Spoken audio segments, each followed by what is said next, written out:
कभी कभी जिंदगी इतनी बेरहम हो जाती है कि आंखों के सामने सब कुछ राख हो जाता है। चंद मिनटों में खुशियों की बस मातम के साए में बदल जाती है। आज हम बात कर रहे हैं राजस्थान के उस दर्दनाक हादसे की जिसने पूरे देश को हिलाकर रख दिया है। जैसलमेर के वॉर म्यूजियम के पास सड़क किनारे खड़ी एक बस में अचानक आग लग गई। आग इतनी भीषण थी कि बस में सवार 57 में से 21 लोग जिंदा जल गए। कई जिंदगियां, कई सपने, कई परिवार राख बन गए और उस आग की लपटों में। एक प्राइवेट ट्रैवलर बस जैसलमेर से जोधपुर जा रही थी। सुबह का वक्त था। बस में 57 यात्री सवार थे। कुछ परिवार शादी में जा रहे थे तो कुछ अन्य काम के लिए। लेकिन कुछ ही मिनटों में इस सफर ने ऐसा मोड़ लिया जो कोई सोच भी नहीं सकता था। बस के इंजन के पास अचानक धुआं उठना शुरू हुआ और देखते ही देखते आग की लपटें बस के अंदर फैल गई। ड्राइवर ने ब्रेक लगाई लेकिन तब तक बहुत देर हो चुकी थी। कई यात्री झुलस चुके थे, कई अपनी सीट से उठ भी नहीं पाए। आग इतनी तेज थी कि बस की खिड़कियों से लोग मदद के लिए हाथ हिला रहे थे, लेकिन बाहर सिर्फ धुआं था, लपटें थी और डरावनी चीखें थी। कुछ लोगों ने हिम्मत दिखाई, चलती बस से कूद पड़े, कई जमीन पर गिरे और कई घायल हुए, पर जान बच गई। पर जो अंदर फंसे रहे उनके लिए वो बस मौत का ताबूत बन गई। चश्मदीद बताते हैं कि कुछ ही मिनटों में पूरा इलाका धुएं से भर गया। लोग भागे, किसी ने फायर ब्रिगेड को फोन किया, किसी ने पुलिस को, लेकिन जब तक मदद पहुंचती आग ने बस को पूरी तरह से निकल लिया था। 19 लोगों की मौके पर ही दर्दनाक मौत हो गई, जिसमें 2 बच्चे और 5 महिलाएं भी शामिल थी। बाकी को तुरंत जवाहर अस्पताल ले जाया गया, जहां से 14 गंभीर घायलों को जोधपुर के लिए रेफर कर दिया गया। जोधपुर के महात्मा गांधी अस्पताल में डॉक्टर्स ने पूरी रात जंग लड़ी, जिंदगी और मौत के बीच। लेकिन अगली सुबह 10 साल के मासूम ने भी दम तोड़ दिया और कुल मृतकों की संख्या पहुंच गई 21।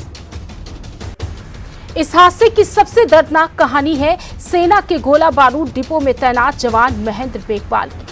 वो अपने पूरे परिवार के साथ बस में सवार थे। उनकी पत्नी, 3 बच्चे, सबका अंत उसी बस में हो गया। जिस बेटे के लिए वो खिलौने लेकर लौट रहे थे, वो बेटा अब इस दुनिया में नहीं है। महेंद्र खुद जिंदा है, लेकिन वो सब कुछ खो बैठे हैं। सोचिए, एक बाप अपने बच्चे का चेहरा तक नहीं पहचान पा रहा क्योंकि सब कुछ राख में तब्दील हो चुका है। और इस हादसे में जैसलमेर के वरिष्ठ पत्रकार राजेंद्र सिंह चौहान की भी जान चली गई। वो अपने साथी मनोज भाटिया के साथ किसी मेडिकल स्टोर के उद्घाटन में जा रहे थे। मनोज चलते हुए किसी तरह बाहर निकल आए, लेकिन राजेंद्र सिंह अंदर ही फंस गए और आग ने उन्हें मौके पर ही निगल लिया। पत्रकार समाज का वो चेहरा जो दूसरों की सच्चाई दिखाने के लिए हमेशा दौड़ता है, आज खुद एक खबर बनकर रह गया। अब सवाल ये है कि क्या ये सिर्फ शॉर्ट सर्किट था या इसके पीछे कोई बड़ी लापरवाही छिपी है। जांच में सामने आया कि बस में सेफ्टी इक्विपमेंट नहीं थे और ना ही फायर सेफ्टी, ना कोई इमरजेंसी एग्जिट की तैयारी। पुलिस ने बस मालिक, ड्राइवर और कंडक्टर के खिलाफ मुकदमा दर्ज कर लिया है।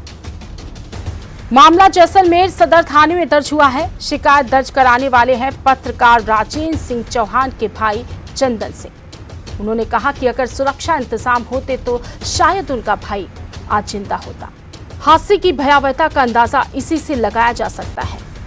कई शव इतने जल चुके हैं कि उनकी पहचान करना भी मुश्किल हो गया है। जैसलमेर से 10 परिजनों के डीएनए सैंपल जोधपुर भेजे गए हैं ताकि शिनाख्त की जा सके कि कौन कौन इस हादसे का शिकार हुआ है।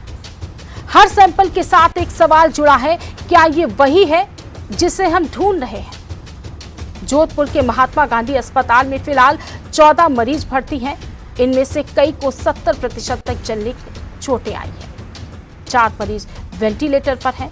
डॉक्टर्स के मुताबिक जिनके शरीर का 50% से ज्यादा हिस्सा जल चुका है, उनकी हालत बेहद ही नाजुक है। मुख्यमंत्री भजन लाल शर्मा ने अस्पताल पहुंचकर हर घायल से मुलाकात की है और इलाज का जायजा लिया है।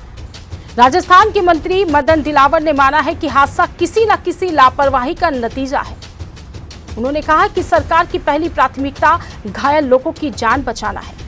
जांच के बाद जो भी दोषी होगा उस पर सख्त कार्रवाई की जाएगी। और इसी बीच परिवहन मंत्री के बिश्नोई ने भी अस्पताल का दौरा किया। उन्होंने कहा कि मुख्यमंत्री के निर्देश पर ड्रेसिंग और प्लास्टिक सर्जरी की पूरी टीम काम कर रही है, लेकिन 50% से ज्यादा झुलसे लोगों के लिए खतरा बहुत बड़ा है। प्रधानमंत्री नरेंद्र मोदी ने हादसे पर गहरा दुख व्यक्त किया है। वहीं राष्ट्रपति द्रौपदी मुर्मू ने ट्वीट कर पीड़ित परिवारों के प्रति संवेदना व्यक्त की है। सीएम भजनलाल शर्मा खुद जैसलमेर पहुंचे। उन्होंने डीएम, एसपी और प्रशासन से पूरे मामले की रिपोर्ट मांगी है। पोखरण विधायक महंत प्रताप पुरी भी घटनास्थल पर मौजूद रहे। मुख्यमंत्री ने आदेश दिया कि बसों में पटाखों और ज्वलनशील पदार्थों के अवैध परिवहन पर तत्काल सख्त कार्रवाई हो।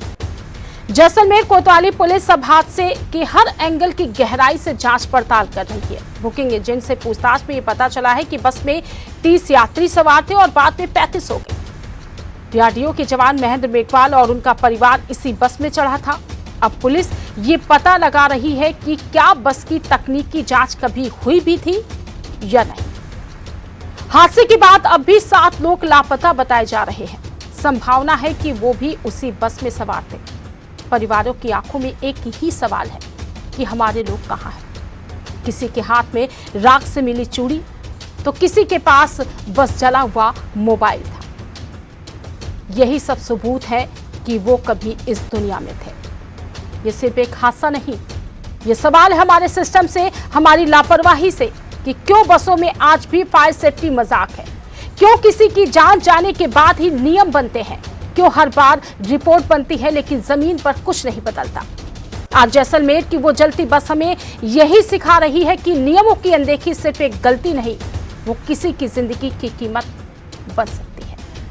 कुछ सपने राख हो गए, कुछ उम्मीदें बुझ गई, लेकिन उन लपटों में जो चीखें थी वो आने वाले वक्त को याद दिलाती रहेंगी कि सुरक्षा पर लापरवाही जिंदगी से बड़ा अपराध है। जैसलमेर की वो आग सिर्फ एक बस नहीं जलकर गई, उसने इंसानियत के दिल में एक निशान भी छोड़ दिया है। धन्यवाद।